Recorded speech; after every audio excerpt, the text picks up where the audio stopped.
Okay, welcome back, everyone, to another episode of See You on the Other Side.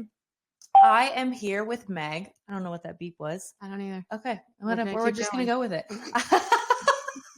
We are here with Meg today, and I am so excited to introduce her to all of you guys. I found Meg, I don't know, probably 6 months ago. And one of the reasons why I resonated with her social media platform is because it was just fun.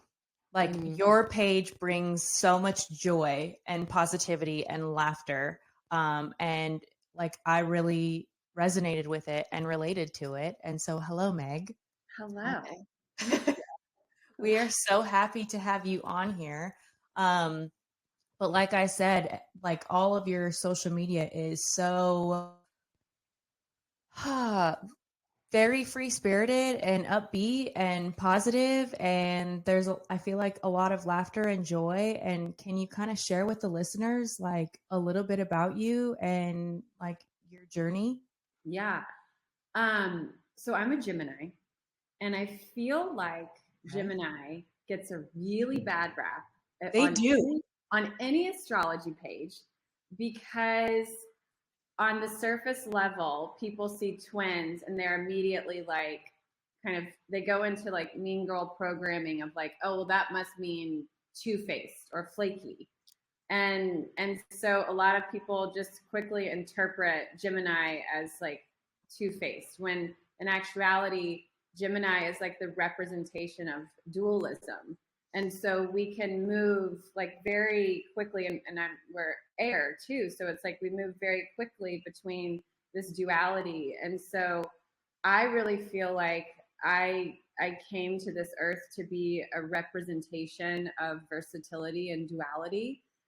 And part of my dualism is being very lighthearted and joyful and playful, but also having this very like tortured poet soul as well, like very deep, very observant. I'm in my head a lot, and so for me, I can spiral very quickly. I mean, just ask my husband. Like, I can really spiral into a state where I'm just like contemplating like the deep meaning of life and what is the point of all of this. And so for me, joy and play and really opening up to a lighthearted perspective, I mean, it saved my life, you know? So I feel like, you know, like when I first started teaching yoga, I very much pushed the playful sailor mouth, like stylish fashionista, like out, because I was like, that's not spiritual enough, and people won't take me seriously as a, you know, someone, a wise person teaching spiritual principles. And then a couple years later, something hit me, and I was like, no, actually, I feel like the point of spirituality and spiritual growth is to really blossom into your full authentic expression. And my authentic expression is joy and playfulness and silliness, while also being, you know, anchored by this very inquisitive, poetic kind of observer of life. So I relate to that a lot because I'm a Scorpio. Bad rap too. Yeah. Like Scorpios have a bad rap of like being like dark and like don't have a bad side. Yeah. That is true. It's true. It is true, but also there is a lot of like light to me, and I love to be goofy, and I love to joke, and I love to make people laugh. And I'm like the world is like, we live in a duality. So I'm like, can I be all of those things too? Yes. And I was telling you before we started recording about how like we've gotten a lot of hate because of what we look like in, you know, the plant medicine space, and we're bubbly, and we should be taking this medicine seriously. And we do take this medicine seriously, but also like, I also want to like live a life of like, I take living seriously to the point where I want to be happy and joyful and it be filled with laughter too. Like that's serious to me. Like I seriously want to laugh. I take my joy and my pleasure seriously. Right. I take it very serious. There's like a meme or something going around, and I love resharing it every time it like pops up on our feed. But it's like, you're not healing to hold space for the pain, you're healing to hold space for the joy. And I think a lot of people forget that like there's supposed to be joy in this journey as well. So I really love you speaking on it. I want to hear more. And I feel like kind of what happens with like the evolution of a spiritual awakening is someone is like, you know, bliss is ignorance is bliss, and like, la la la, I'm living my life. And then all of a sudden, you know, you have this like sensation of discomfort, like, hang on, this life that I've been working towards is not the life that I want. And that, you know, or my health is declining. There's some sort of shaking, you know, that brings you to, that is the catalyst for the spiritual awakening. And then somewhere along the way, that kind of ignorance is bliss, that bliss energy turns into melancholy. And I see that happening all the time with people going through a spiritual awakening, is they enter into this very melancholic state, and everything starts becoming very heavy and very like dramatic and traumatic. And that's okay, because a lot of stuff is surfacing that we're having to process and work through. But then I feel like that melancholy becomes like a badge of honor, and like, how serious can you be? How serious can you take everything? And it's like a trance almost. And when again, I want to say, like, there's nothing wrong with that. I feel like we all have to go to those depths, and I will revisit those depths again and again and again in this lifetime. I am sure of it. But we forget that joy is like the highest vibration. I mean, love is the highest vibration, but joy and play are the gateway. And I feel like it does take some work to like get into a state of play. But I agree with you. Once someone that's been like really entrenched into the world of spirituality kind of breaks out of it and into joy, there's some pushback of like, oh wait, so you don't think any of this matters, or none of it's real. And it's like, yes, absolutely. But like, all the work that I've been doing, that I am doing, is paying off. And now I'm integrating, and now I'm in a state of play, and I'm in that childlike wonder again. And it's so liberating to be like, I'm going to cut the spiritual strings, and I'm going to live my life and just be present. And that's where I am right now. And it's beautiful, and it's incredible. And like really working with like the concepts of pleasure and play instead of like this deep sludgy work. And yeah, working with pleasure to like help me integrate and expand is like, I mean, it's great. It's great. I read recently that the clinical opposite of trauma is play.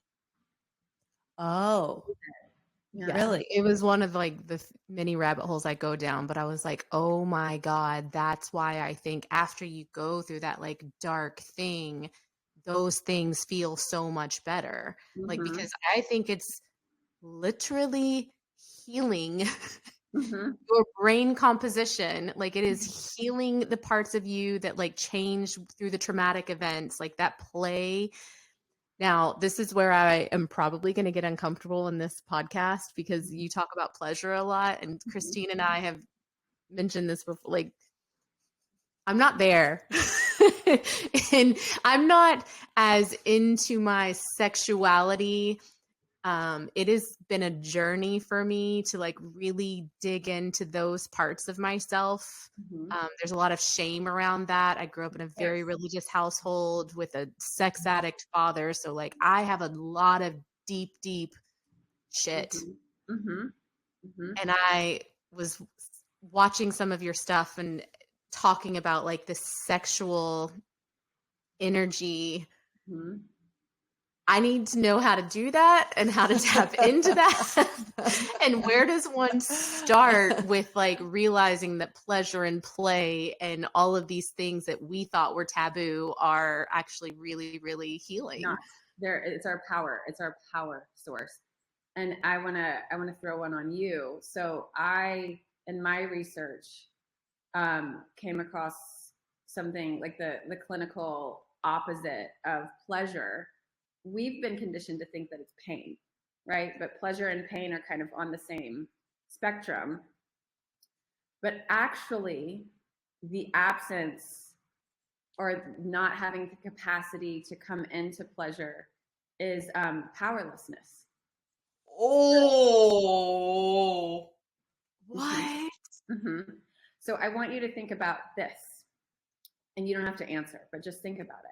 Okay. When it Don't put me on the comes spot. to how you approach and receive in your relationship with pleasure, with really owning your pleasure, not giving it away or performing, nothing like that. It's not promiscuity. It's nothing like that, but really owning, having a deep relationship with the pleasure that lives in your sacral center and your sex organs, and how that correlates to your relationship with abundance. So, do you feel like you have to perform for it? Do you feel like you have to give before you can receive? Do you feel like when you receive that it's truly yours? Do you feel like you're in ownership, that you have a deep relationship with it? Or do you feel shame? Do you feel guilt? Do you feel gross? Do you feel about the amount of pleasure that you can experience and hold? And when you really start thinking about your relationship with pleasure, how very much it mirrors your relationship with abundance. Well, holy shit. I'm gonna have to think on that. And so from there, when a woman is in her full ownership of pleasure, and I don't necessarily mean Samantha from Sex and the City. I don't mean someone who's, That was going to be my next question. And performative. Yeah. Maybe someone who is promiscuous and performative is in their pleasure, and that's their authentic expression of it. I'm not shaming that by any means, because I think there's been enough slut shaming in the world through the patriarchy. So not shaming that at all. But like when a woman is in full ownership of her pleasure and she knows how to truly turn on to life, that's a powerful woman. That's a woman that can say no, that can really tune in to her body, and that can say yes. That's a woman who can say what she wants, how she wants it, and when she wants it with full confidence. And we have been so conditioned to be guilty, to feel shame, to feel like our pleasure is foul or nasty or low vibration or primal, because it's our power source. And so what better way to take power away from a woman than to tell her her experience of pleasure is bad? Okay. So there's so many questions. there's so much. There's so much. That was so good.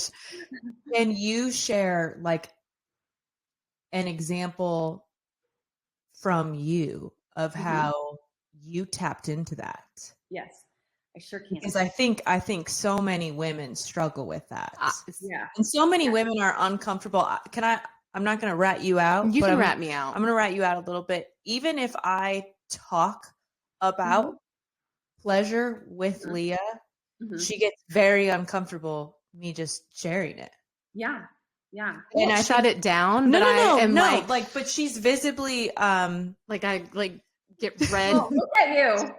You're like, I'm already. She will literally, and I'm like, I'm talking about me. I'm not talking about you. And she will break out in hives. Like it's like, and I think this is not safe. Or we've been conditioned. This is not safe. we should not be talking about this. And like, this is like just such deep ancestral trauma of like, when a woman shares with another woman about her own pleasure, it's like, we can't even, this is off limits. This is off limits. And that's not even ours.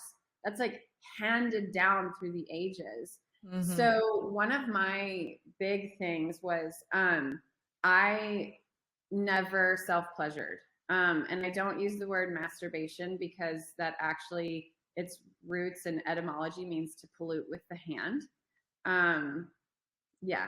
So another like patriarchal, let's strip them of their power.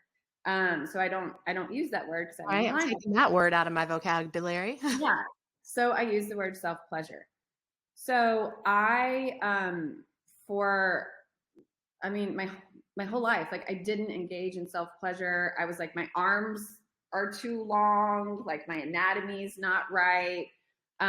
This is silly. I have more important things to do. Like this is just yet another thing the patriarchy wants me to do. Like I had been so conditioned to think that pleasure was just like really for the man. And like, if I'm self-pleasuring, then like, what's the point? You know, like it doesn't really feel all that good. Like my orgasm experience was very like, you know, it's like, okay, like why, what's the point in all of this? And then I had this aha around pleasure and abundance.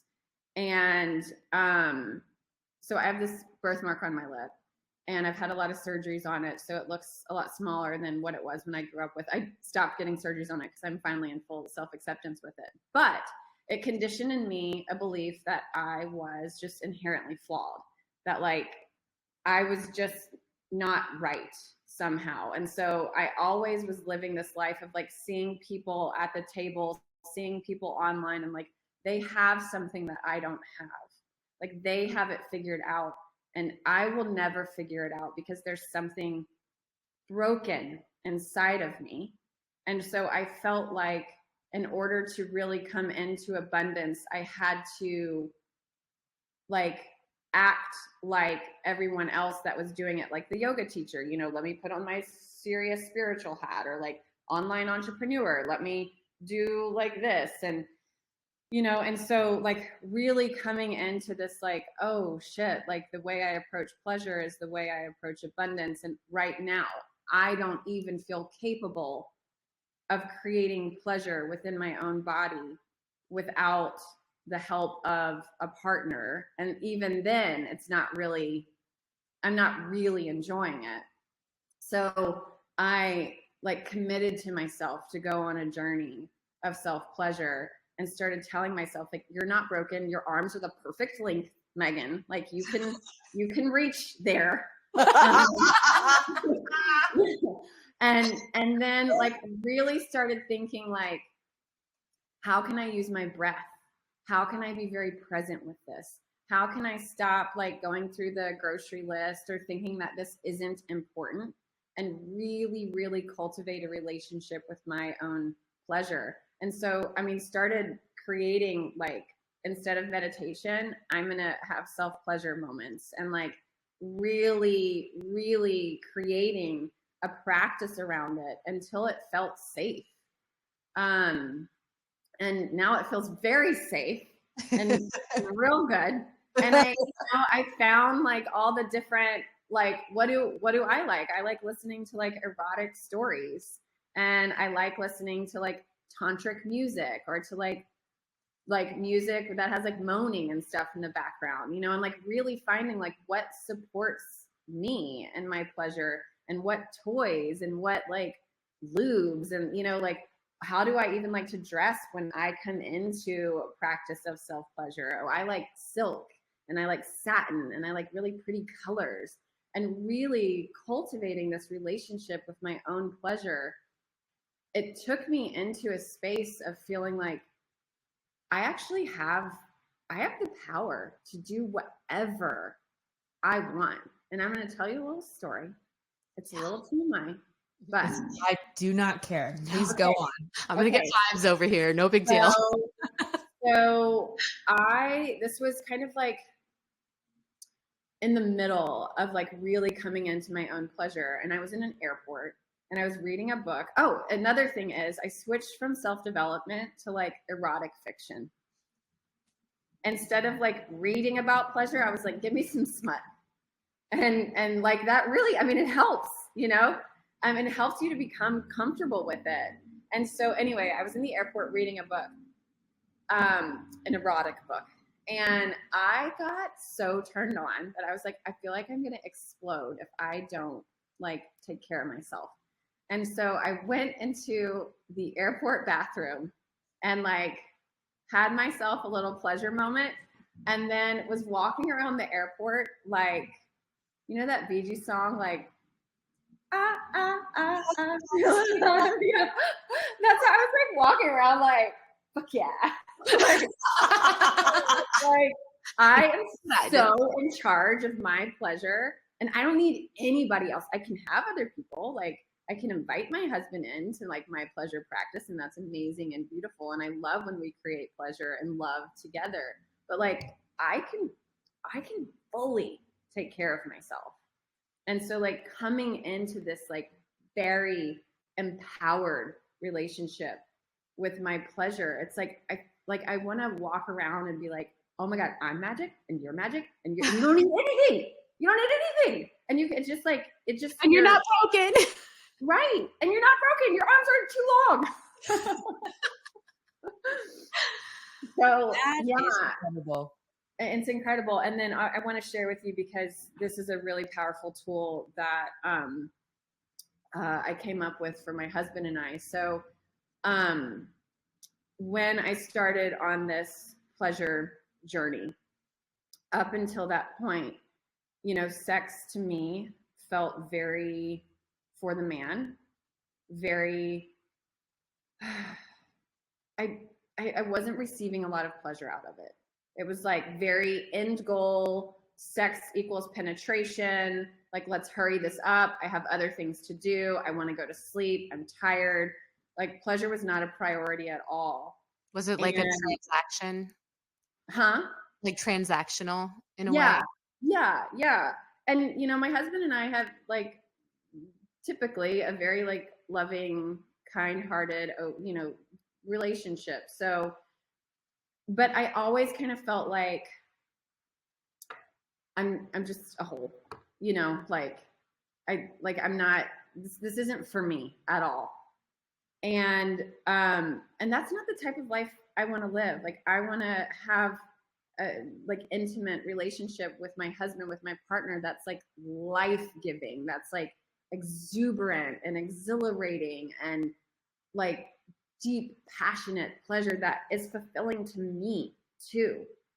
And so on this journey, we had like a full month where I asked him to slowly kiss my body from head to toe, except where a bikini would be. And then that's it. And then it ends there. And then, you know, we speak kind words to each other and then go to sleep.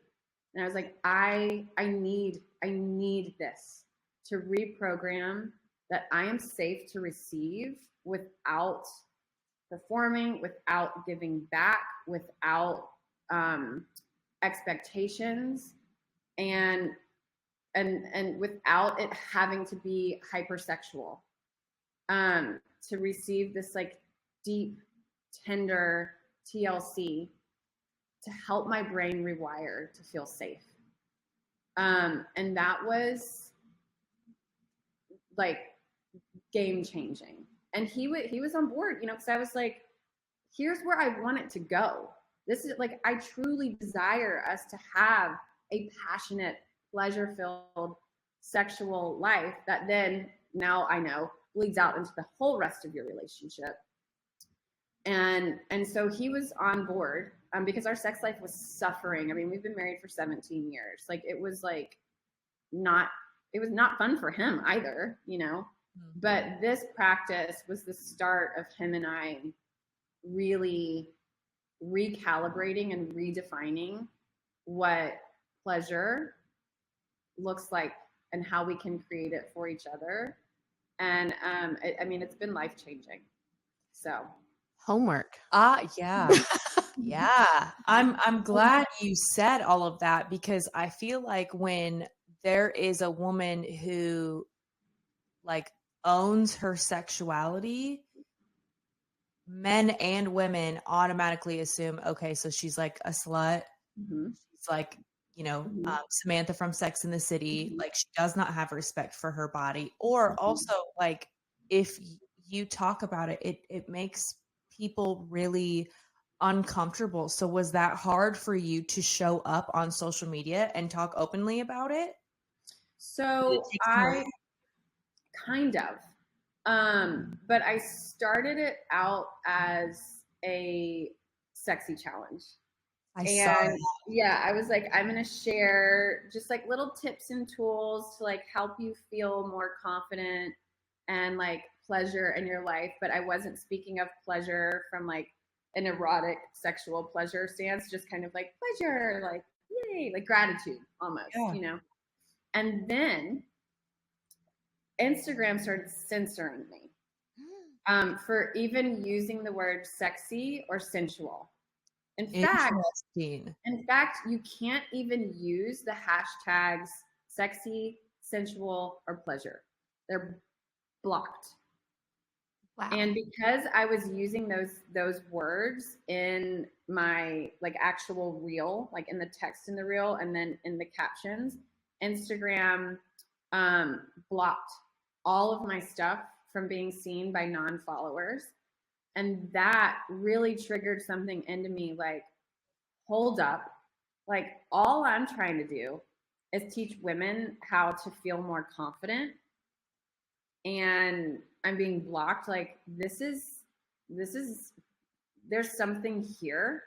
And that like really put me on a course of like, no. Like I need to talk about this more. And then it was kind of like a big fu to like the man of like, no, I'm gonna talk about this. And I do feel like the fact that, you know, people in my community that have been following me for a long time, or even a few months, they know that I'm married, that I've been married for a long time. They know that I have 3 kids. They know that I am safe. And so I feel like me talking about pleasure, I feel like someone like me talking about pleasure is very needed in the social media space. Because right now, the people talking about pleasure, no, they're amazing. I love them, but they're very sexual. They're very, or maybe they're not mothers, and that's totally fine. I love that. Or maybe they're not, nor have ever been in a committed relationship, and that's totally fine. But there's not a lot of, you know, 40-something-year-old women who have kids who are just like, you're going to see me at the grocery store looking like crap or looking amazing. You know, you're going to see me like in the carpool line. You're going to see me showing up with no makeup on in stories doing something ridiculous. And I think women need to see a woman like me. You know, I'm not like in a silk robe in Costa Rica with like a crystal wand up my private parts. You know, again, nothing wrong with that. It's amazing. Praise be, hallelujah. I love it, and I love all the people doing that. So for me, it was like, okay, I'm gonna have to get a little uncomfortable for a little bit, but this is it's so needed. It's so needed. And yes, maybe I'll lose followers, but that's okay. I've lost followers in the past, and people will DM me and be like, I unfollowed you because I wasn't ready for what you had to say, and now I'm back. And I love that. I love that. So I'm going to be candid and honest here, because I understand the other type of sexual persona that is online, and because of where I am in my sexual power, that intimidates the fuck out of me. And I'm probably not going to be able to relate to what they have to share. But it's very much like what you're saying. Like, I'm also a mother. I also have 3 kids. I also am very, Christine's my hype girl, always like, show that cleavage. And I'm like, oh God, I don't know if I could do that. So it's a process for me. So like, I feel like I would be more willing to listen to someone who is more representative of where I am in life. And that kind of brings me to my next point, because I think, and I know this, but I don't know if our listeners know this about like the female archetypes. The mother, the crone, the maiden. And you have kind of put out there that there's a 4th archetype that nobody really talks about. And so can you go into that a little bit, but also like in a very quick, short, make it easy way, like explain what the others are too? Yeah. And these archetypes aren't just relegated to age, so you can be in all 4 archetypes, even in 1 month of your cycle. And you can really hold the energy of one particular archetype, in your essence, but all of them are available to you. So I just want to preface with that.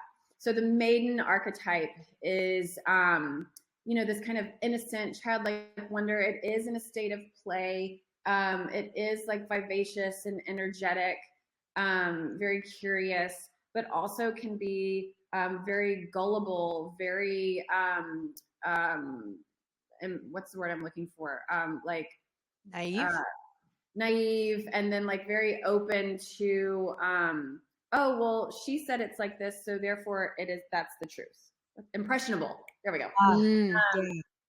Like every archetype has a shadow and a expanded duality. Side. Yeah, of course. And so a lot of people, they feel like, when they discover play again, that they're in the maiden phase, but it's actually this 4th one that's not talked about. And then we have the mother archetype, which, is very nurturing. It's very, like responsible. I've got this, like, let me hold you. But the shadow side is martyr, and resentment. Ooh. and losing oneself, and like, just kind of, all right, well, this is my role, so therefore this is like, let me check all the boxes, and this is what I'm supposed to look like, and kind of loss of identity. Would that be like I'm a mom now? Yes, exactly. So therefore, I'm a mom. Yeah, I feel that one. Right, which is like, why? Right. Yeah, I can't do that anymore. I'm a mom. Right. It's because women were seen as possessions, and once they had the children, they were no longer of, they fulfilled their duty, and so let's take them off the market completely and tell them they can't be sexy anymore or in their power, because there's nothing left for them to do except be this mother figure, and that's bullshit, right? Yeah. And then there's the next archetype, which I'll touch on, but I'm going to get to the last archetype, which is crone.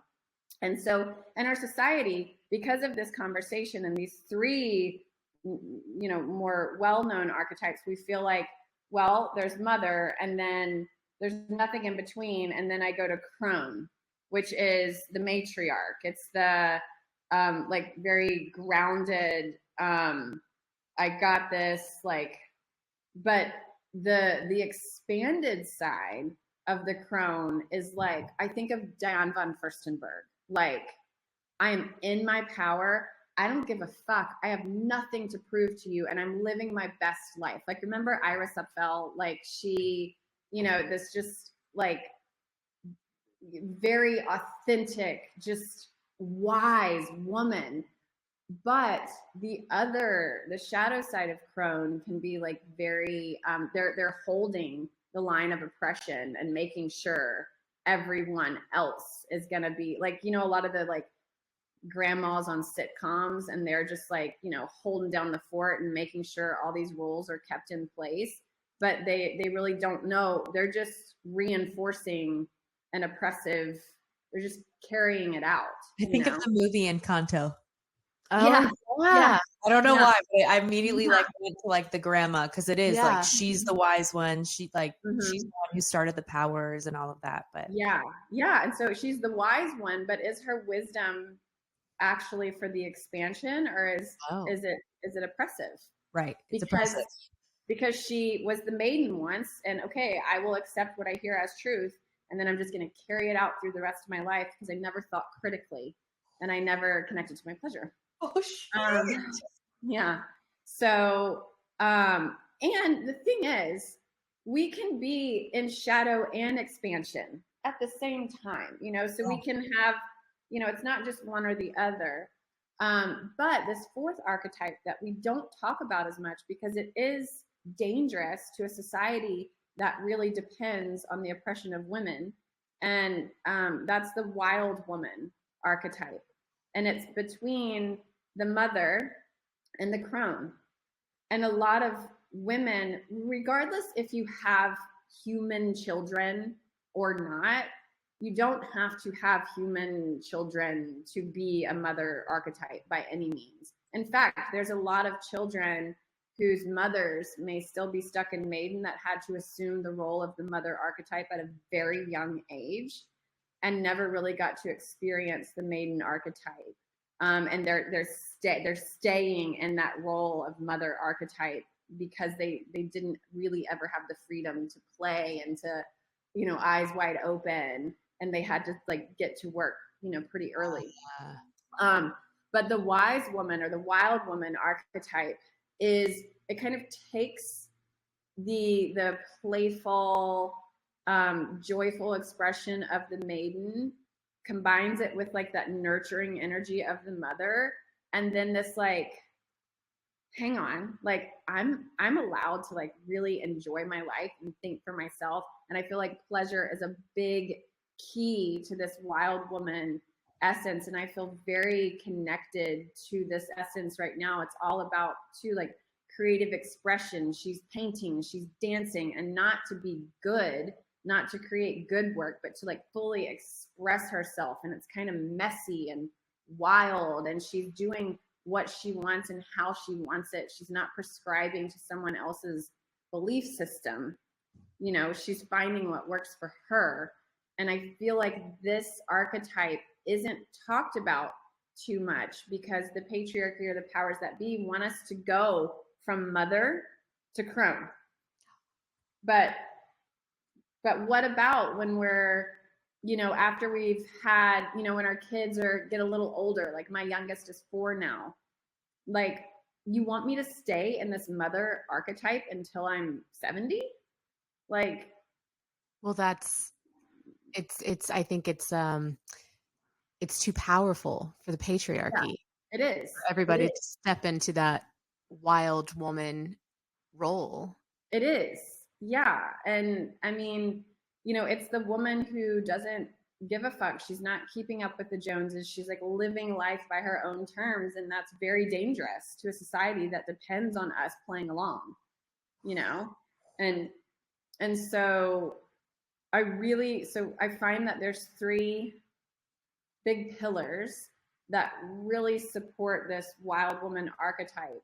And it's body wisdom, like knowing fully your body, what your body loves, knowing the anatomy of your own arousal and pleasure, knowing your hormones, like really bringing yourself into an expression of vitality and health, because you trust your own intuition. You know what to eat, you know how to eat, you know how to pleasure yourself, you know how to keep your chi and your life force energy flowing, and you're educated on your body, like on your like arousal and how to like activate that pleasure. And then the second would be creative expression. Like, you are open to creatively expressing yourself in the way that you speak, in the way that you dress, in the way that you write, dance, play, what, garden, decorate your home. It's you, and it's authentic representation of who you are and what you're feeling. And a lot of women are scared to do that because we live in this critique culture, like if I express myself, someone's going to tell me what's wrong with it or bad or how to improve and how to get better. And that starts, I mean, at birth, like, oh, that was good, but let's talk about, you know, what you did wrong so you can get better. And that just completely shuts down our muse. And then we're like, well, I don't have a creative bone in my body, so like I'm not even gonna try that. But creative expression is so important, and it's all there in like the sacral center where your sexual energy lives too. And then lastly is like really committing to adopting a perspective of lightheartedness and joy. Again, like we talked about at the beginning, like that melancholy is so dense, but how can you get out of that and accept pleasure and play as actually the gateway? And when you combine those three things, that lighthearted perspective, creative expression, and body wisdom, I feel like these are the ingredients to really step into this wild woman archetype. So if all of these archetypes have like this duality, what is the duality in the wild woman? Good question. I forgot about that. So it can be like controlling and manipulative, and also kind of aloof and like I don't need you. So like very kind of exiled, not community oriented, which I've had to work on because I can get very into my own like little hermit space, and like, you know, an attitude of judgment. But I think that comes with all of it. But like, I have it figured out and you don't. So like, therefore I am better than you. Got it. Are we on our way to being wild women? I think I am a wild woman. You are a wild woman, but just listening to you talking about like the different stages, like we were having a conversation weeks ago about how the fuck am I 40 years old and just now learning about the luteal phase?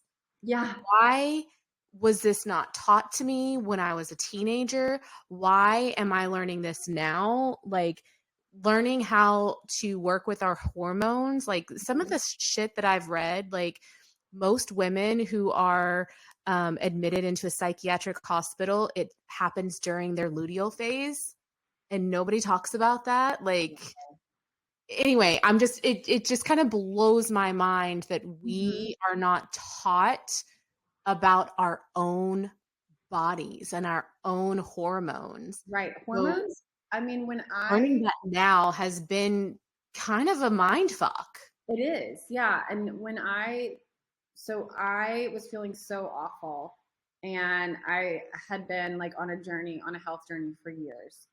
And one day, I don't know, the Holy Ghost came down to me and was like, Google. And I Googled, are my hormones fucked up? And I don't know what spurred me to do that. And a little quiz popped up, and you know, the quiz was like, absolutely yes, your hormones are fucked up. And so I found a hormone health practitioner. I live in Boise, here in Boise. And I got my hormones tested, like a specific, like, you know, a doctor who looks at hormones, like, let's test your hormones. I'm looking for this. And she's like, yeah, your body's basically not making testosterone anymore. And so all the symptoms that I had been experiencing, very low libido, intense brain fog, intense fatigue, just like kind of like no zest for life anymore. Like, all of that was low testosterone. And then I started getting testosterone therapy, and it changed my life. You know, I'm like, why is this not talked about more? Yeah. Why? Yeah. So, and because we don't want us to have power, not we, like they, whoever they is, they don't want us to have this knowledge. Knowledge is power, and a powerful woman is terrifying. Yeah. Yeah. And I related to your post. You shared that you have Lyme disease, and like we interviewed a functional practitioner, and then we started working with her. And like I've been in the health and fitness industry. I was in there for a long time, and it's like I did so much damage to my body and to my gut and to my hormones because of how like hard on myself I was. Like Leah's had less struggles because I don't like to work out. Well, but also like you've been more gentle with yourself Yeah. in that way, and like been softer with yourself in that way. And Mhm. where I was like, go hard in the paint, like if I'm not sweating, if I'm not burning like 1,000 calories, and it's done wreaked havoc on my body. And so Yeah. trying to reverse that has been crazy. But anyways, I don't even know where I was going with that. Well, Well, go ahead. I mean, I will say, like, I believe a woman can do anything a man can do. But I also believe that even the way we've been positioned to want our bodies to look, and even the way that we show up in gyms and workouts, it's all positioned and conditioned on a man's body. And then women are like, I can do it, and we can, and that's amazing. But like the world is like not set up through the lens of the female body. I'm left-handed, and I feel the same about being a left-handed person. Like the world is set up; it's a right-hand man's world, Yeah, And yeah, like, it is. but like, yeah, even the way we approach like working out and just even our day and the month, and like it's not set up to support the female body. And when you really start to think about like the whole world, and even like having the 6-pack abs, like that's a very masculine body feature. And if you look at women over the years, the like roundish, softer lower belly, like that's a feminine, but even that has been bad. And like, no, your tummy needs to look like this. And again, there's nothing wrong with that. It's beautiful. All bodies are beautiful. But it's just when you really start to think about, holy crap, like literally the ideal of everything is based off of the male experience. Yeah. And now knowing what I know, I didn't grow up with a dad. I didn't grow up with safe men. So a lot of my life was keeping up with them to be like, see, I Yeah. can fucking do it. I don't need a man. I don't 'cause need I a can man. do it. Yeah. What just happened? Yeah. Oh, Am I still here? yeah. Oh, Yeah. okay. My screen went blank. There you go. So, and to what you're saying, like, I'll be the one to say it. Like, just because you can do everything a man can do doesn't mean we should Right. be doing that. Like, that has been a big part of my journey too, is realizing that like just because I was able to work 40 plus hours a week and take care of my kids and do all of this doesn't mean I was meant to do all of that. Right. So Right. that like you can, but who are you proving to, like, who are you trying to prove to that you can? Like yourself, society, other women, other men, like Mhm. that was a life that I hated. Like, and I think to everyone else, they saw me doing this. They saw the business I owned and the life that I had and the kids that I was raising. They're like, oh wow, look at her go. And like Mhm. really I was dying inside Yeah. just trying to Yeah. keep up. Yeah. So And just it's a because you really, can, that's where I'm like, but do I have to? I know.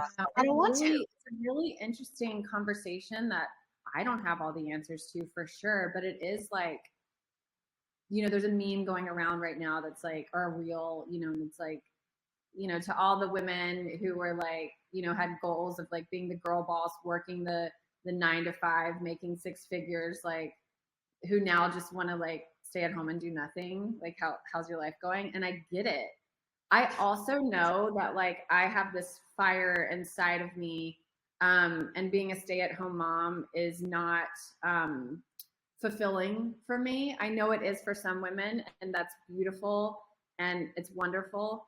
So it's like where I feel like it's having to like redefine a whole like paradigm of what a fulfilled woman looks like, because like burning the candles at both end, working the corporate job, or even being an entrepreneur, and like, going all in and raising children. It's hard. It's very hard. So it's like, I don't have the answer, but there's gotta be some way, and to also, have your own money, it's a big conversation, but like, yeah, that like, you know, working 80 hours a week, like prove it, boss babe. Again, nothing wrong with that for those that align with it, like truly authentically align with it. But it's tough. Yeah. It's tough. Yeah. So yeah. So you talk a lot on your social media about like showing up authentically. Mm-hmm. And about a month and a half ago, I did a mushroom journey. And I don't know if you know anything about human design, but I'm I a love projector. it. Yes. What is your human design? I'm a generator. I'm a 5-1 generator. Of course. That makes a lot of That makes so much sense. Okay, that makes so much sense. Okay, so for you, like the work ethic is like so much bigger because I'm manifestor and she's a projector, and we're over here like, I want to do less. Yeah. I was trying to keep up with all the generators of the world, and But now I only am a generator when I'm lit up. If something doesn't light me up, meh, no. yeah, no effort. I'll just read a book instead. Yeah. A smut book. Yeah. So, but pretty much the basis of my journey, it was all about doing less, being more, showing up as authentically as possible, and things will just come to you. You don't need to, like, that's just like, you just be you and things will come to you and things will happen to you. Okay. I'm working on integrating this because like I don't know how to do that. And so like I think so I think like when you like a lot of people say like just be your authentic self and just show up on your platform and be authentic. What the fuck does that mean? Do you know what I'm saying? I do. Like And I understand the idea. Mm-hmm. So I want to invite you to take that question into your pleasure practice. Because I can't tell you the answer, but your pleasure center can. And if you go into, so like I was saying earlier, like I replaced meditation with self-pleasure. And now I do, you know, a little bit of both whenever. I mean, I usually go for the self-pleasure. But like, can you enter into a self-pleasure practice? Maybe put on some beautiful music, set the intention of like just feeling your authentic self. What is the message right now? You know, what's on my heart? What feels really good and juicy to me? And take that into your pleasure practice and just open yourself up. And then, you know, after climax or whatever, just integrate and just like really open yourself up to the messages and to the softness, you know. And like, I'm not saying like open up your phone at that moment and be like, hey guys. I just yeah. Yes, what I just did. But like take it to your pleasure, you know, and like let pleasure give you the answers. So that's really interesting that you say that, because the journey was this journey was the first time I did a heroic dose of mushrooms with MDMA. Mm-hmm. And so I got that lesson, and it was like, do less, be more, and the right things will come to you. And then like the MDMA part of the journey is like, okay, now you got that lesson, now embody it right now.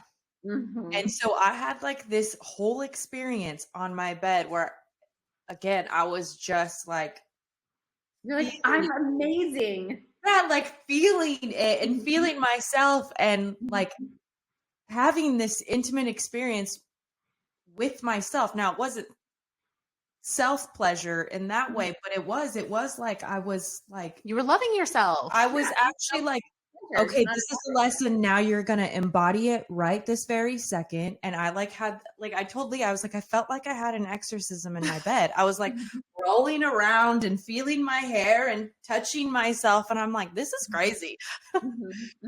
So I just thank you for that, because it is, I feel like what you said Okay. and then the experience tied in together. So with that experience, I want to put you on the spot a little bit. Like, what did you know to be so deeply true about yourself in that experience?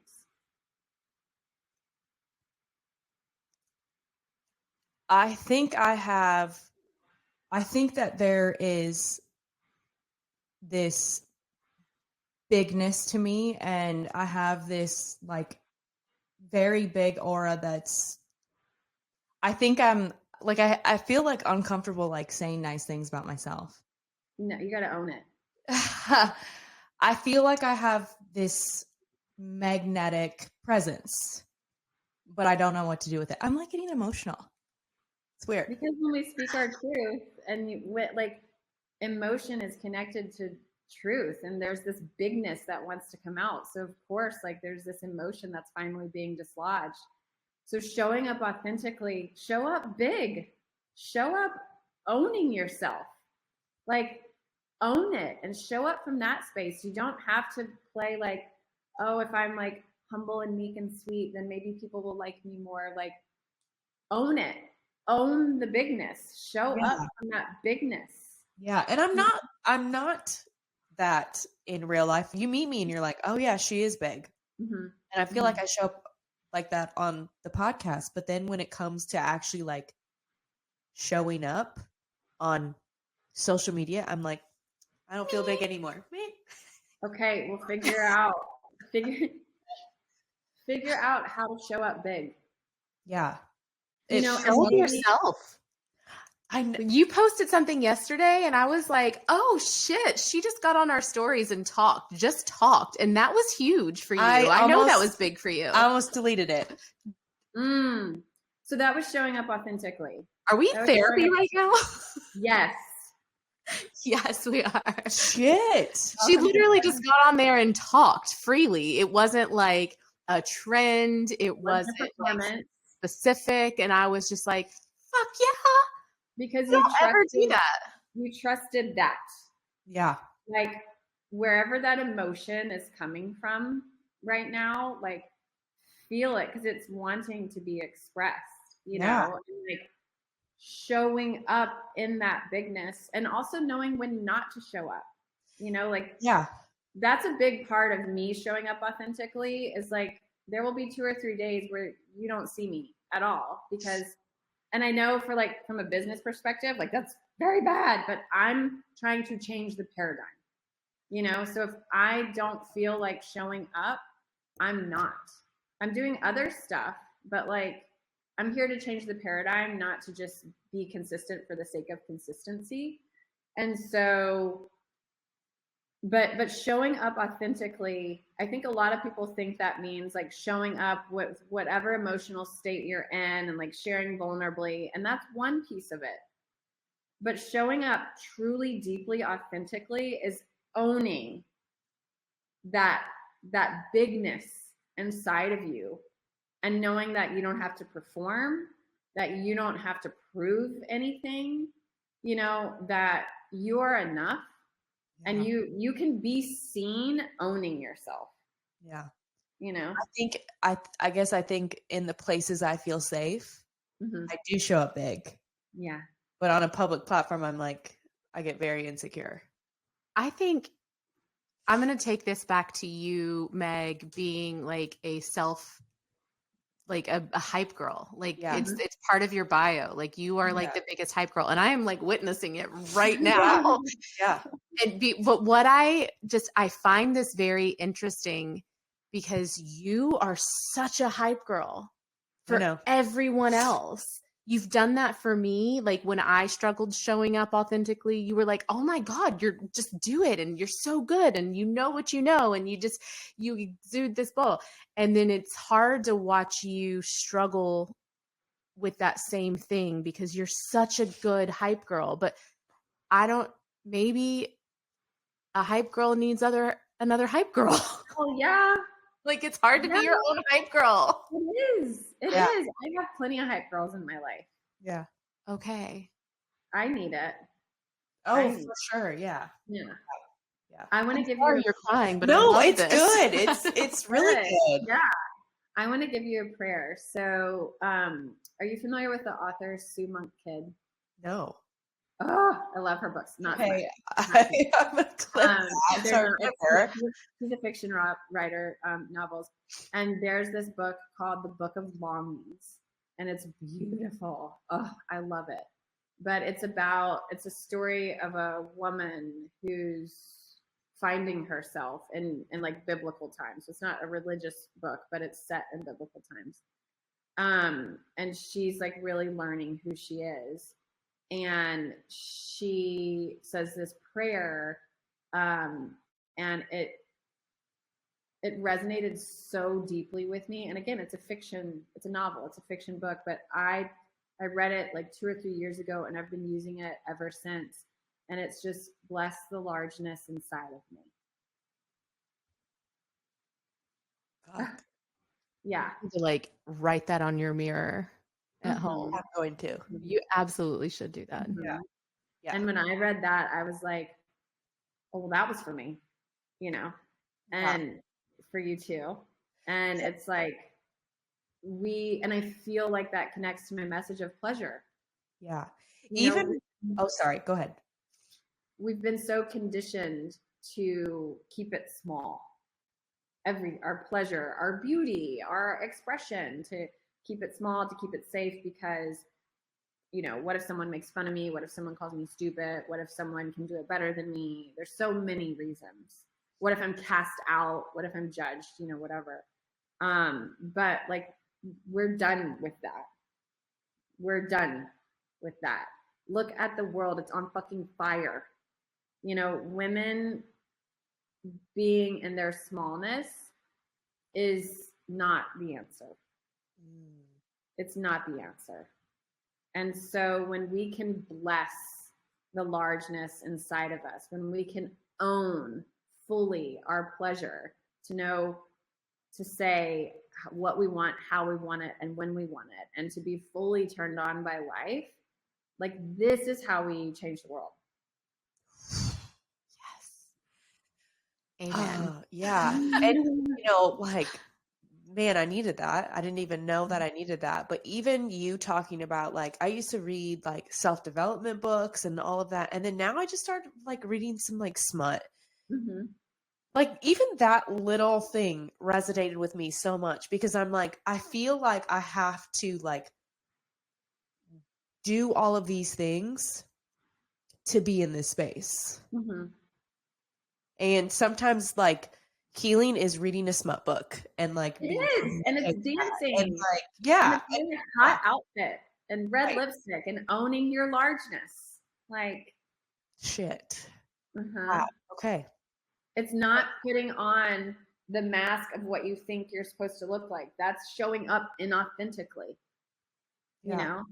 Like, play with your own ego. You have permission to play with your personality, with your ego, to like adorn and decorate and be you, and share a message of love and expansion. And you literally are such a good hype. I know. Like, that is what, like that was something I didn't even know I needed, but I did. Yeah, this is church. It's therapy. It's church. We didn't even like go down our list of questions, which Fuck the questions. I know, literally. I love when that happens. Like, I'm sure we touched on a lot of them, but like, honestly, this conversation went exactly where we wanted it to go, where we needed it to go. We might need to do a part 2 with her eventually. like come back on in another 6 months and talk to us about your medicine journeys, because we didn't even get into that. Right. Oh, I want to share really quickly, because I think this will resonate. So I recently also did a psilocybin journey, and my journey, it was very similar to yours, Christine, of like, own it, fully own it. And my message was like, you, Megan, you like literally come from a lineage of queens, and you have to own this queen energy. You have to. And the less you do, like, a queen doesn't perform. A queen doesn't need to prove that she's a queen. She just is, and then my guide, RuPaul, shows up. RuPaul in full drag. You better in work. In full drag, and was like, own it. And I kept having like the RuPaul in full drag, like this big, in my journey, and just like this queen, like own it, queen. And so, Oh my God. I want to give that to you. When you feel like you need your own hype girl, just call on little tiny RuPaul in full drag, telling you to own it. And can we have like also a mini Meg? Like a mini Meg and a mini RuPaul, one on each shoulder.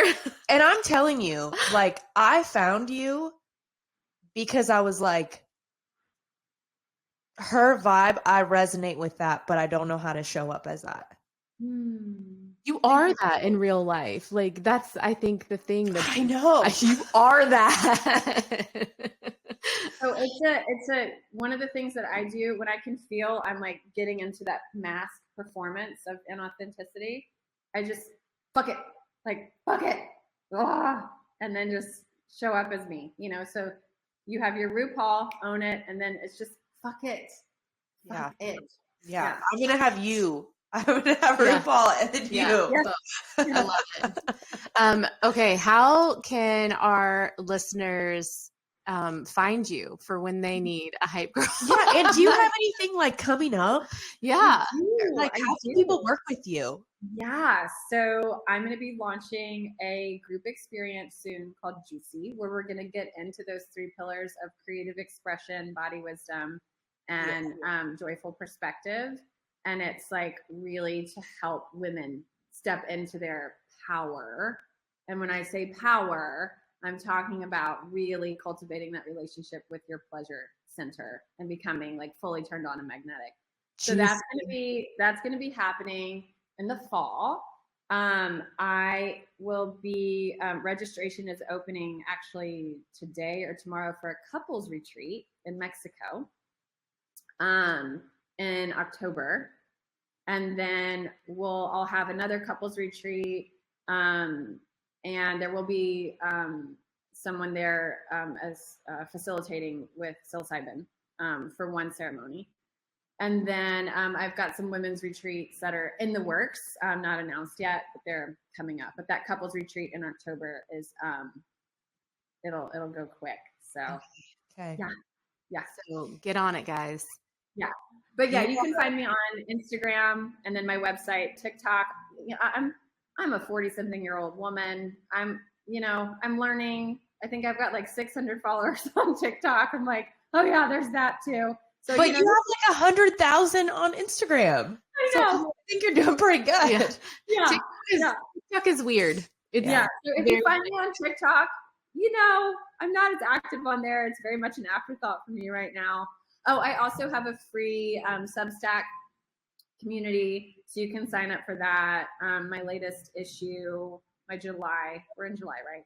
July issue went out today, and that's just full of like yumminess and delight. It feels like a little treasure box of joy. So you can register for that. It's free. Okay. Awesome. Thank you for everything today. Like, this was such a pleasure. Like, a I want to be friends in real life. I want to come to all the retreats. Yeah. Me too. Thank you for therapying my friend here. Unexpected. And I feel like a lot of listeners will probably get out of this like what you got out of this. I mean, we both got a lot out of this today, but like hopefully this resonates with our listeners. I think if you're a female, period, like at all, this is going to hit home for you. So thank you for all that you're doing. You're incredible. And to our listeners, stay curious, be open, and we'll see you guys on the other side.